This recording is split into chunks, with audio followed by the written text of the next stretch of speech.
Mother River, in its wisdom, teaches the sea and sky how to read, and encourages the early evolution of peoples. Their rafts cleave the water, and from the beginning of remote times, connect peoples through their trade.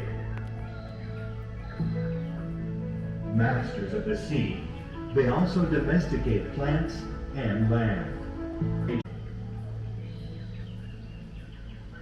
Ceramists, goldsmiths, sailors, and traders take their products very far, and they purchase and pay using spondylus, the seashell, which serves as currency and calendar.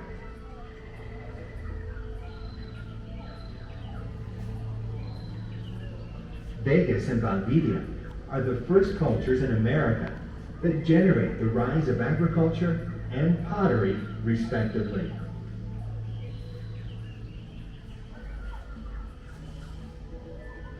These mother cultures extended their knowledge to the north and south of the continent.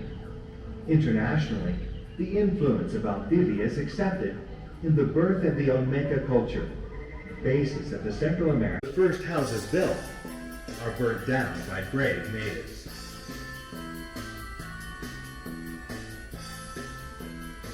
The abuse carried out by the Spaniards that accompanied Benalcázar of the hill they called Santa Ana, or La Culata.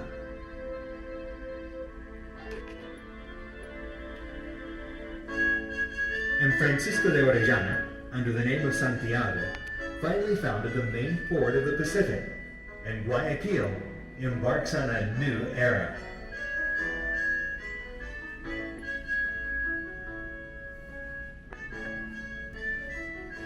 Thus ends the founding and organizational process of the city of Santiago de Guayaquil, 1534 to 1547.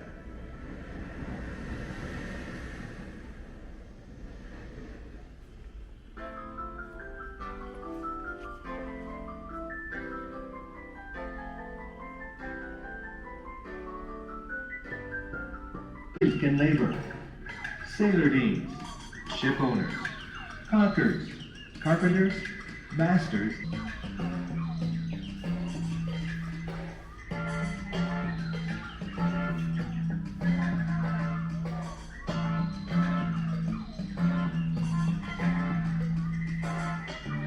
Guayaquil exalts God, which for grace and destination provided that divine and musical garden of names.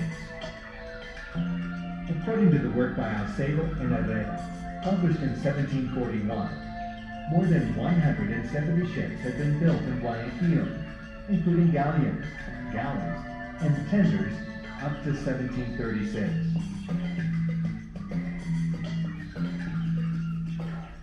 This manner of remuneration contrasts with the exploitation system existing in the Audiencia.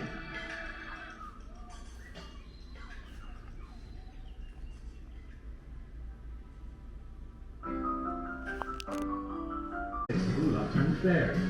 It stated that, in God's name, all of America's territories belonged either to Spain or to Portugal, due to the fact that they had discovered them. Hawkins and Drake, English pirates attacked the Spanish colonies between 1575 and 1580, initiating hostilities between England and Spain.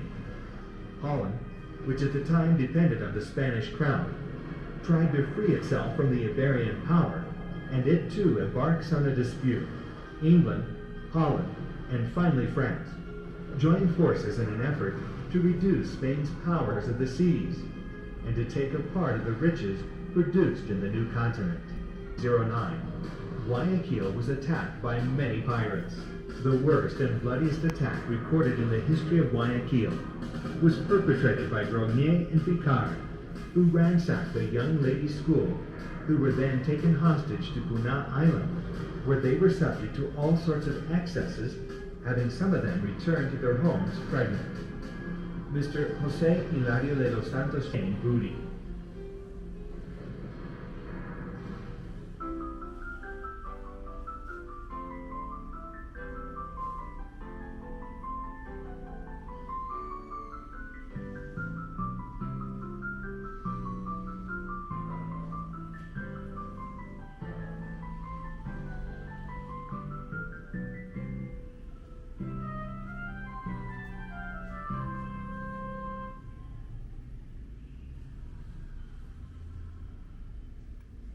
this last one of devastating scale.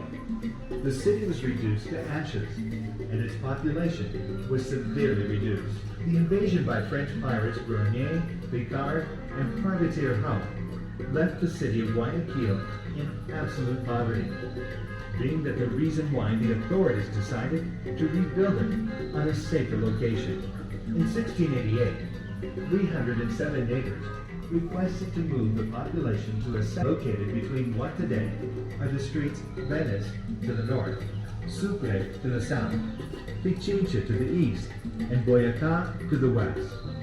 Approval for the move was granted on July 14, 1692. Not all the neighbors accepted this change until December 6, 1692, when a fire destroyed the main church and some of the main houses of the population, and they decided to move to the new site. The move was carried out between 1693 and 1699, having built a large amount of houses. The church, customs, city council, municipality, and a series of moats and trenches for the city's defense. The first school in Guayaquil was the San Francisco Javier, managed by Sucre streets to the south of the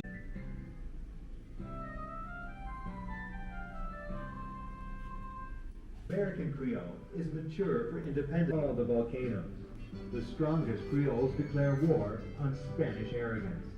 Between 1818 and 1820, the Libertador armies from Colombia in the north and those of San Martin from the south decide on America's destiny by surrounding the Spanish in Peru and in southern Colombia. Over 280 years later, any other city would have inexorably disappeared. But heroic Guayaquil was reborn, stronger each time after every catastrophe. Citizens, and soon they would be free on the dawn of October 9, 1820.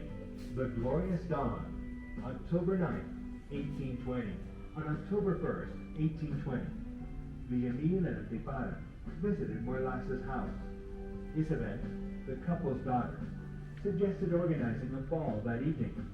Villamil saw it as an opportunity to gather sympathizers to the cause of freedom, and asked Antipara to transmit the relevant invitations, and he sends his wife, Ana Garaycoa, a missive asking her to take over the party's organization. During the gathering, Antipara and Villamil take a group of guests to a specifically prepared hall, which they have designated as the place where Vulcan's Forge would be plotted. The names that were highlighted in the meeting were those of Villamil, Antipara, the Venezuelans from the Numancia battalion, Febresco.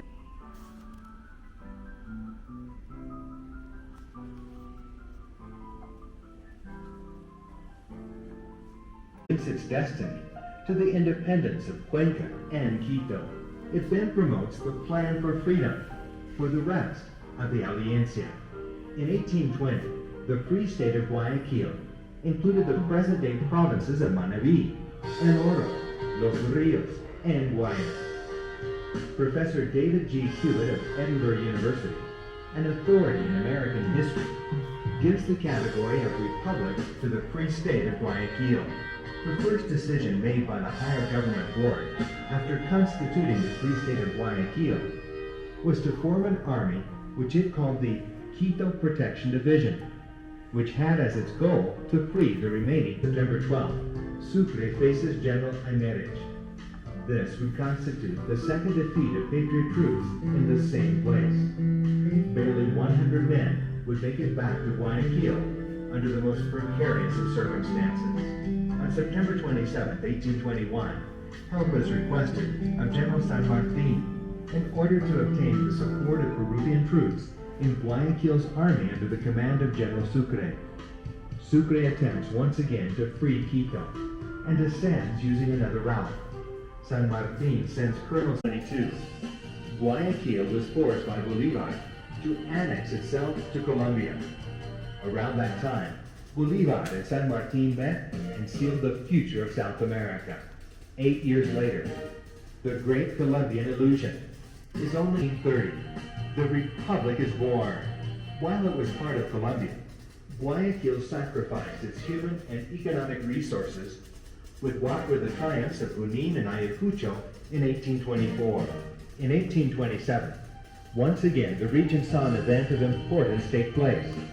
By second, headed some of the most important events during the period that we had to be a part of the great republic idealized by Bolivar. From the chaos surges abysmal, fulminating Rocafuerte.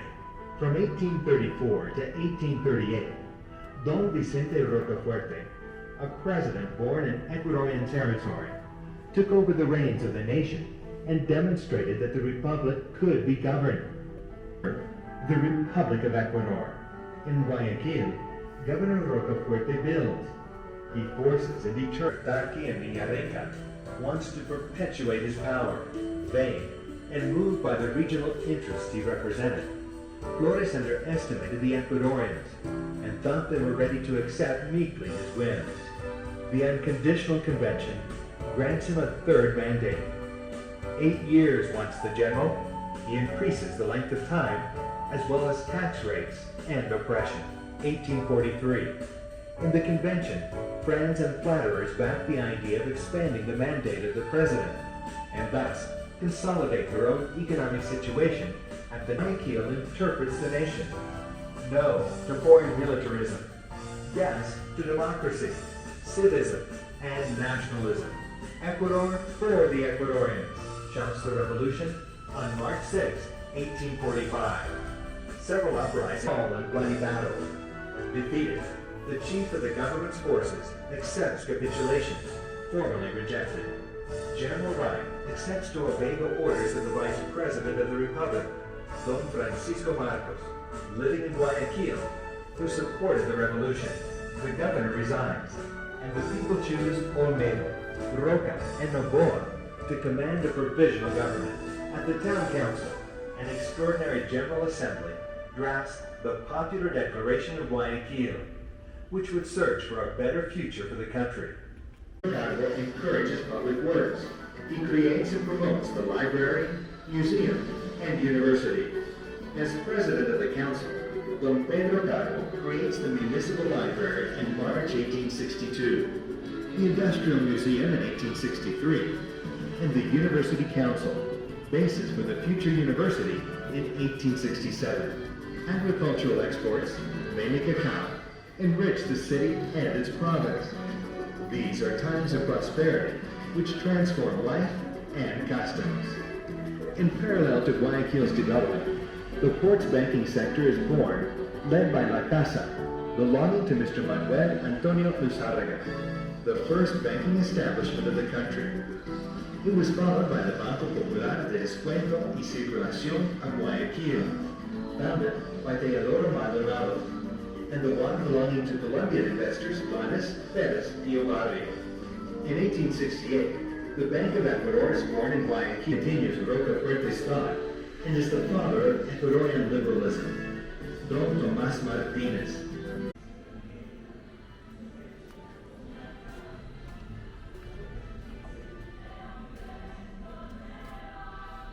Fire in several directions. Everything was reduced to ashes. From his monument, Rocafuerte seemed to, thoughtfully, look on to the destruction of the city of his birth. The artillery explosives deposit Sucre was destroyed by fire, and only at dawn on Thursday, October 8th, is the fire finally extinguished. And the following day, on the embers and smoke, Guayaquil rises once more. The Heroes Pillar was raised and inaugurated in 1918, after it was designed and built by two Spanish sculptors, Mr. Agustín Queiro, who commences the work, and Mr. José Montserrat, who finishes it. The construction of the municipal palace was initiated in 1924. The building was designed as a municipal palace of commerce, where construction costs were to be paid by renting space on the ground floor and higher floors of the building. Only 1/3 of the building's area would be destined to house municipal offices. The design was carried out by architect Macaferri. The construction was under the charge of a group of Italian engineers, and sculptor Emilio Soro was in charge of the ornamentation of the building. Electricity brings a new pace to production. Cars exceeded speed. The trams used by the population. The newspaper, El Telegrafo, bastion of the national press, and founded in 1884, was in circulation only a few years as it was closed down by the conservative government. Mr. Juan Manuel Murillo sold the paper to Mr. Jose Abel Castillo, who inaugurates it and later on builds the building that is still standing today. The newspaper, El Universo, starts circulation at the beginning of the 20s, and soon afterwards becomes the newspaper with highest national circulation, maintaining that leadership and independence today. The cinemas and theaters of Guayaquil, such as the Eden and Olmeda, present the main international theater companies and the first films of the period.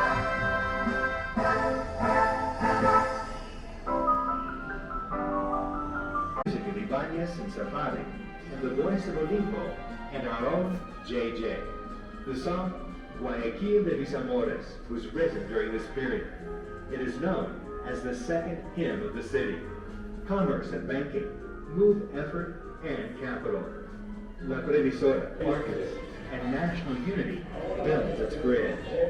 In 1970, at the shipyards of Celaya and Bilbao, Spain, with Buque Escuela is launched to sea. It becomes an ambassador, which makes the value of our people, history, and customs known elsewhere. The scientific ship Orion took possession of the equatorial area of the Antarctic. During its trip, important scientists and technicians carry out research.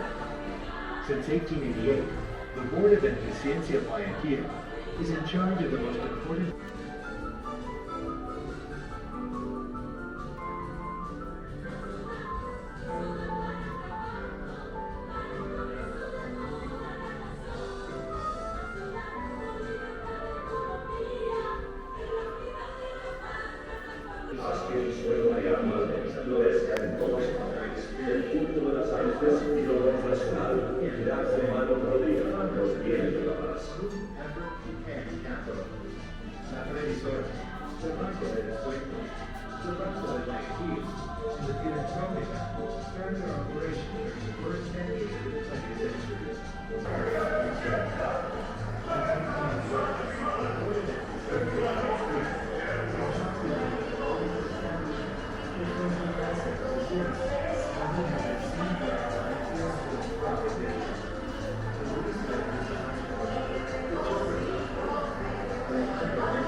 Agosto del 2000. Jaime Botti inicia una nueva etapa de progreso para Guayaquil. Sea aún más ciudad.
acciones confirman la voluntad e inteligencia.